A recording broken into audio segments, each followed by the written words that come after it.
Hace unos meses me enviaron la copia de un poema que guardé en mis archivos. Al poeta le llamó la atención el hecho de que en una lápida se escribe el año de nacimiento de la persona y a continuación el año de su muerte, apenas separados por un pequeño guión.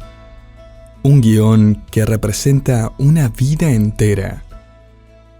El poema dice: leí de un hombre que para hablar se levantó en el funeral de su amigo y su voz resonó. Habló de las fechas en su lápida escrita, marcando el principio y el final de su vida. Notó primero la fecha de nacimiento y luego la siguiente con gran lamento. Lo esencial, afirmó emocionado, era el guión que las había separado.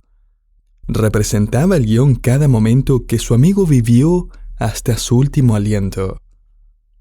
Los que más le amaban entendían el valor de esa línea que allí se tenía. No importaba la riqueza, autos, casa, ni el dinero que en vida amasaba. Lo más importante fue cómo vivió su vida y cómo gastó su guión cada día. Ese es un pensamiento bastante profundo. Si vamos al libro de Eclesiastés, encontrará que Salomón también escribió un poema sobre la vida. Él describe en términos generales todo lo que puede suceder en el espacio de ese pequeño guión que representa su vida y la mía. En el capítulo 3, versículo 1, encontramos el poema más famoso del mundo sobre el tema del tiempo de vida de una persona. Y comienza así: todo tiene su tiempo, y todo lo que se quiere debajo del sol tiene su hora. Eclesiastés 3:1. Al escuchar esas primeras palabras de este poema, no muchos piensan en Salomón, sino en algún conocido o familiar que le dijo algo similar. Y es que la frase, el pensamiento, ha llegado a ser famoso y muchos creen que es solo un sabio refrán.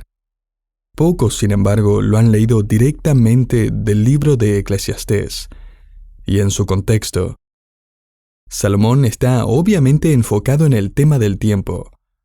La palabra tiempo aparecerá 28 veces en el poema, y una vez más en su introducción en el versículo 1. Su poema se compone de 14 pares de opuestos. Este es un recurso poético al que se le llama merismo, donde cada frase incluye polos opuestos como nacer y morir, llorar y reír, plantar y arrancar. Y la idea es aludir a la totalidad de la vida. El nacimiento y la muerte, plantar y cegar, y todo lo que ocurre entre medio. La meta final de Salomón, sin embargo, no es ser nostálgico o pesimista. Él, de hecho, va a escribir en el versículo 11 que Dios está a cargo de cada etapa de la vida. Todo lo hizo hermoso en su tiempo. Podría traducir la palabra hermoso como apropiado o adecuado. Dios ha hecho todo acorde a su tiempo. Todo encaja en su hermoso diseño final. Tal vez no sea conveniente en ese momento para usted, pero es lo adecuado. Es justo lo indicado para ese momento según sus divinos propósitos. También puede observar que Salomón escribe en el versículo 1 que hay un tiempo para cada asunto debajo del cielo, en lugar de escribir debajo del sol. Esa frase es más positiva, y de hecho Salomón escribirá en el capítulo 5, versículo 2, que Dios está en el cielo. Es como si Salomón nos quisiera hacer saber desde un principio que todo lo que sucede en este universo de tiempo limitado, incluyendo su vida, está bajo la autoridad y el plan del Dios que gobierna desde el cielo. Entonces, el título de este poema podría ser Dios ha diseñado su guión. Lo bueno, lo malo, lo triste, lo feo, la totalidad de su vida está bajo el perfecto control de Dios. Esto incluye su primer aliento de vida y el último. Así es, de hecho, como Salomón comienza su poema. Fíjese en el versículo 2. Hay tiempo de nacer y tiempo de morir. Estos son los dos extremos de la vida, su certificado de nacimiento y su certificado de defunción. Usted sabe el día en que nació, y si tiene hijas van a celebrarle ese día durante todo un mes, pero no sabe exactamente cuándo va a morir. Pero Dios sí lo sabe. Resulta que Él ya ha determinado la duración de su vida, y es por eso que el salmista deja en claro que deberíamos contar nuestros días, estar atentos al paso del tiempo. ¿Para qué? Para presentarnos a Dios con un corazón sabio. Salmo 90, versículo 12. El otro día vi un anuncio publicitario de un reloj en el que uno puede fijar una fecha y hora en el futuro, y luego comienza una cuenta regresiva. Usted puede programar una fecha prevista para su muerte, el tiempo que cree o espera vivir, o tal vez su fecha de jubilación. Y luego el reloj simplemente comienza a contar los segundos, minutos, horas e incluso días que le quedan hasta esa fecha. No me pude resistir y hace un par de semanas me compré uno de estos relojes para ayudarme a contar mis días. Era bastante barato.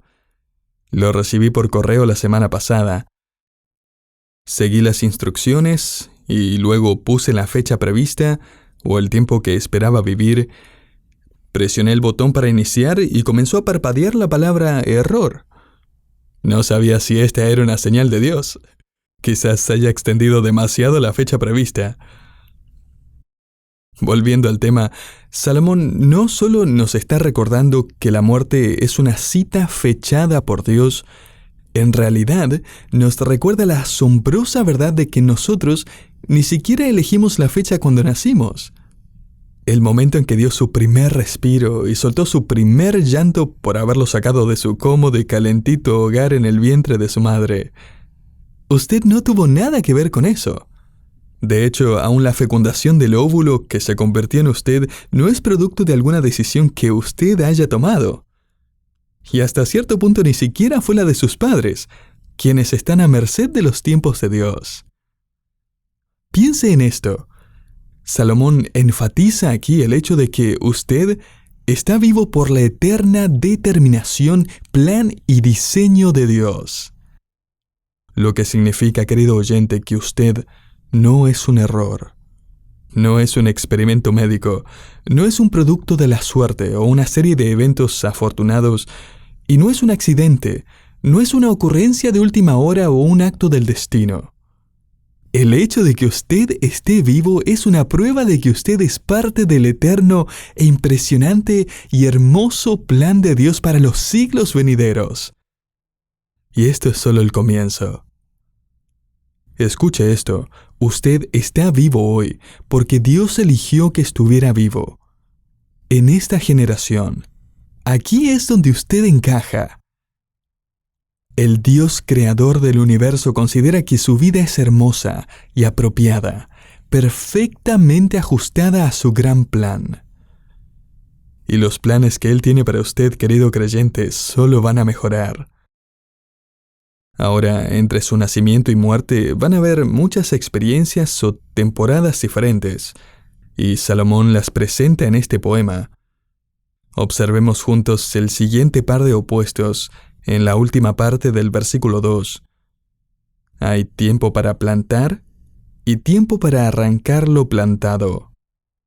O sea, hay temporadas para sembrar y temporadas de cosecha. Y aprendemos a ajustarnos al diseño de Dios en la naturaleza. Me gustó lo que un autor sugirió a partir de este principio, y es que necesitamos aprender a ajustarnos a las etapas y temporadas que Dios ha diseñado en nuestra propia vida. Mientras Dios planta en nosotros lecciones de fe de las que quiere ver fruto en el futuro. Ahora, el primer par de opuestos en el versículo 3 es tiempo de matar y tiempo de curar. Ahora, la palabra traducida matar no es la típica palabra para el asesinato que está prohibido, como en los 10 mandamientos, no matarás. La palabra que Salomón usa aquí hace referencia a la pena capital, o aún a la defensa propia. Es decir, hay momentos en los que hay que aplicar la pena máxima, o aún salir a la guerra y protegerse, etc. Y hay momentos también en los que hay que ayudar a sanar y reparar daños. Salomón continúa en el versículo 3 diciendo, hay tiempo de destruir y tiempo de edificar. O sea, hay temporadas en las que se derriban edificios y se construyen otros nuevos. Llegan los equipos de demolición para derribar todo y luego los de construcción para levantar otro edificio en su lugar. Y eso es simplemente parte de la vida. En el versículo 4, Salomón escribe que hay tiempo de llorar y hay tiempo de reír. Y ojalá que los tiempos de llanto sean superados en número por los que reímos, ¿verdad? Pero Salomón solo dice que vamos a experimentar ambos. Hay un tiempo apropiado para llorar, tiempo en que las lágrimas fluyen libremente. Hay momentos en que está bien llorar, como cuando Jesús lloró frente a la tumba de Lázaro, Juan 11:35, o como cuando Job sufrió la pérdida de sus hijos y su salud y leemos que derramó sus lágrimas delante de Dios, Job 16:20. Salomón está diciendo que el llanto es tan legítimo como la risa, y una persona sabia no va a evadir ninguno de los dos. De la misma manera, el último par de opuestos en el versículo 4 dice que hay tiempo de endechar y tiempo de bailar. ¿Cuántos cristianos animan a otros a que no lloren más cuando sufren alguna pérdida? Como si llorar por la pérdida de un ser querido, o de un sueño, o de una relación, o un plan, o una esperanza, no fuera una respuesta apropiada. Como si lamentarse implicara una falta de fe, o algo pecaminoso incluso. Según Salomón, bajo la inspiración del Espíritu de Dios, nos dice que hay temporadas en las que el duelo y el luto es la manera más correcta. Es la forma diseñada por Dios para responder a esa situación. Y luego fíjese cómo Salomón pasa a mencionar la experiencia opuesta en la vida y dice que hay momentos para endechar y momentos para bailar. Evidentemente Salomón no era bautista. Salomón imagina todo el abanico de emociones, desde bailar por las buenas noticias que alguien le acaba de dar, hasta llorar por las trágicas noticias que acaba de recibir. Este es el amplio espectro de emociones dadas por Dios. En el versículo 5, Salomón escribe que hay tiempo de esparcir piedras y tiempo de juntar piedras. En los tiempos de Salomón, los ejércitos solían cubrir los campos del pueblo enemigo con piedras para arruinarlo, para que no produjera fruto, como vemos en 1 de Reyes 3.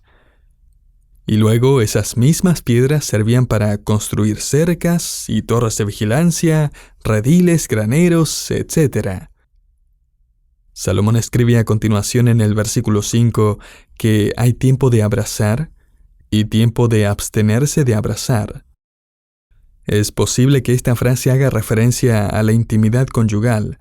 Sin embargo, la gente del cercano oriente mostraba su afecto abiertamente al besarse en la mejilla o darse un fuerte abrazo cuando se encontraban y luego cuando se despedían.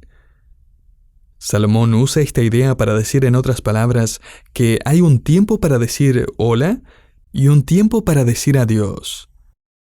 Un tiempo para reunirse y un tiempo para volverse a alejar.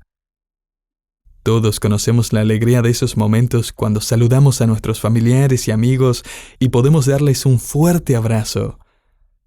Y el dolor de tener que despedirnos de nuevo. El versículo 6 continúa con el tema de que hay tiempo para buscar o ganar y tiempo de perder. La palabra traducida buscar conlleva la idea de ganar algo. O sea, hay un tiempo para ganar y un tiempo para perder. Y no está hablando simplemente de cuando juega la pelota. La implicación es financiera. Es decir, hay temporadas prósperas en las que logra ganancias y otras en las que puede perderlo todo. Y de nuevo, Dios es quien está en control de todas esas situaciones específicas en su vida, haciendo que todas las cosas obren para bien, para conformarlo cada vez más a la imagen y el carácter de Cristo. Romanos 8 del 28 al 29.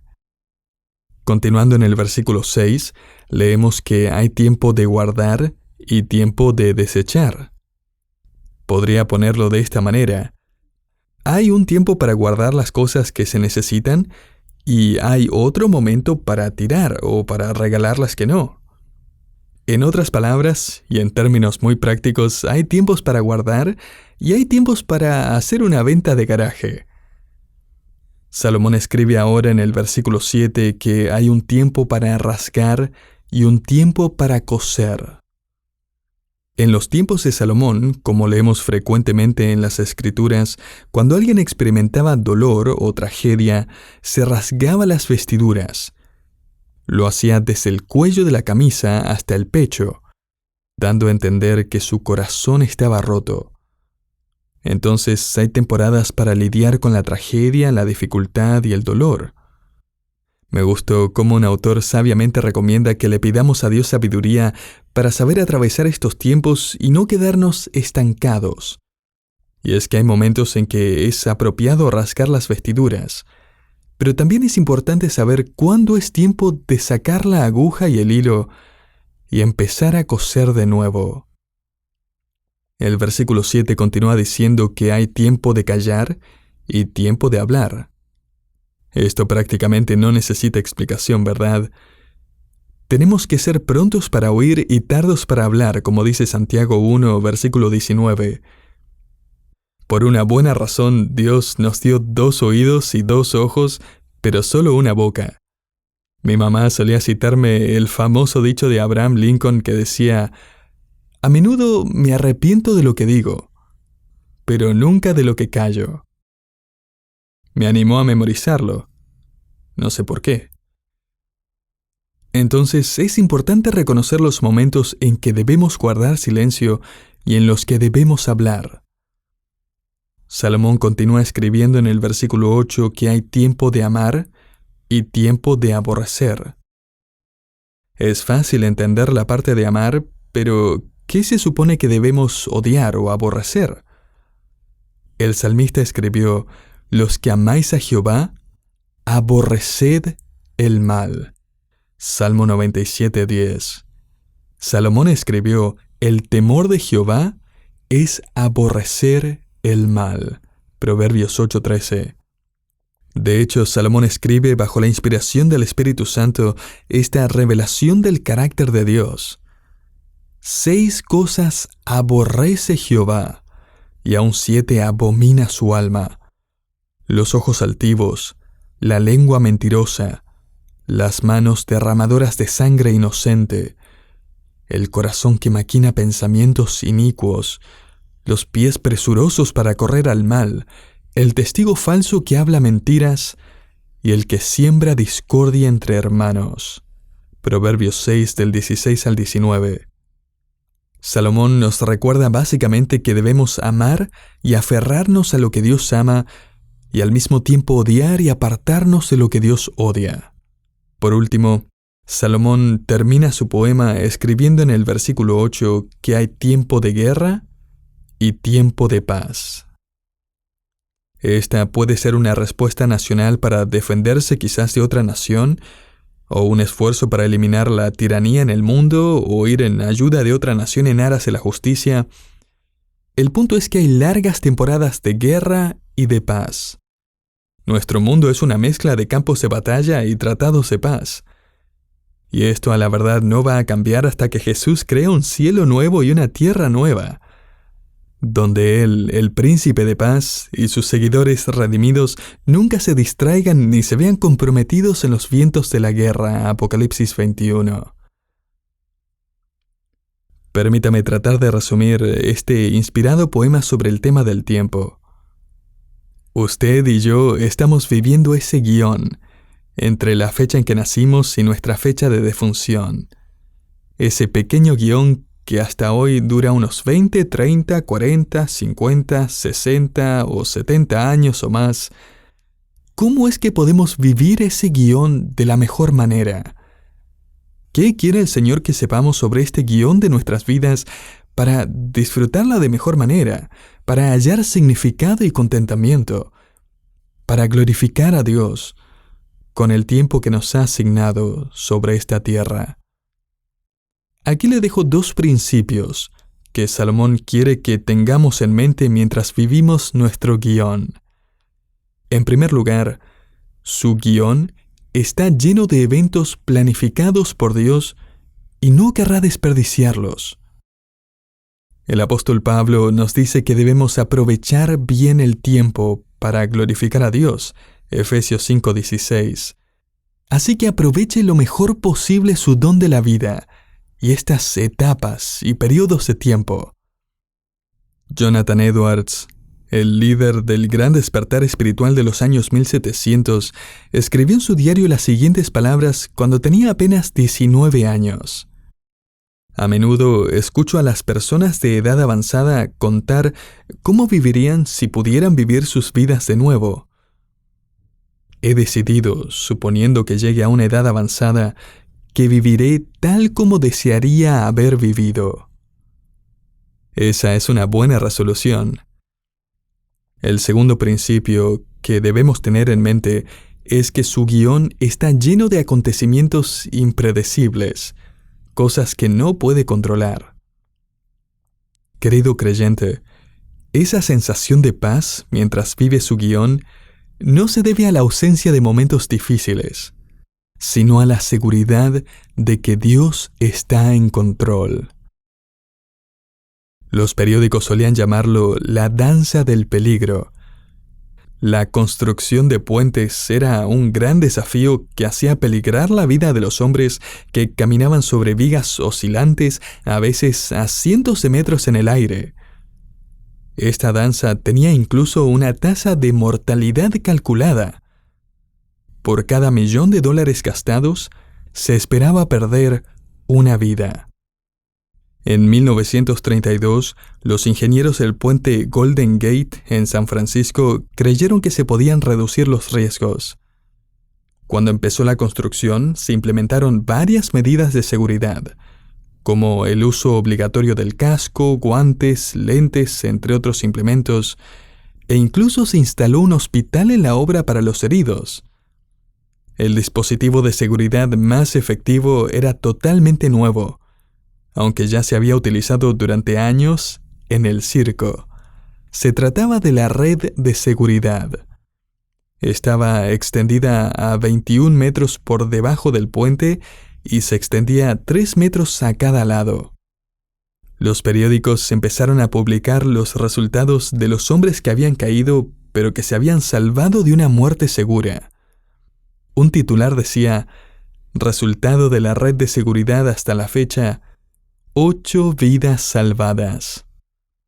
Luego de 4 años de construcción y $20 millones gastados, solo había muerto un trabajador. Pero lo que no habían anticipado fue el cambio que hubo en el ánimo de los trabajadores de la construcción. Y es que esa red los liberó de los frecuentes episodios de miedo paralizante. Les permitió trabajar de forma más productiva y concentrarse más en sus tareas sabiendo que la red estaba allí abajo. ¿Y sabe qué? Me parece que esta es una buena ilustración de la vida cristiana, ¿no es así? Puede que no entendamos la belleza de cómo Dios ha orquestado todo lo que pasa a veces en nuestras vidas o en nuestro mundo, pero podemos unirnos al canto de David cuando escribió sobre esa red de seguridad divina que había puesto debajo de su vida. Él dijo: mas yo en ti confío, oh Jehová, digo, tú eres mi Dios, en tu mano están mis tiempos. Salmo 31 del 14 al 15. Deuteronomio 33:27 también nos recuerda el mismo mensaje y dice que el eterno Dios es tu refugio, y acá abajo los brazos eternos. Esto no es una excusa o una escapatoria, y es que la vida sigue siendo dura. Tampoco es fatalismo. No es que será lo que tenga que ser, no hay nada que pueda hacer. El poema de Salomón no es fatalista, está lleno de fe. No se trata de rendirse, sino de crecer en nuestra fe cada día más profunda y en nuestro sentido de confianza en el plan perfecto y sabio de Dios a través de cada una de las etapas de la vida.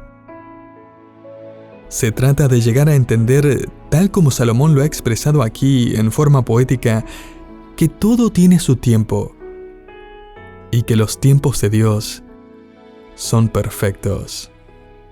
De hecho, si pudiera resumirlo todo en una sola frase, sería la siguiente: a medida que vivimos nuestro guión a través de la vida, Dios lo ha planeado todo, lo sostiene todo y logrará todo lo que ha planeado en su vida justo en el momento apropiado.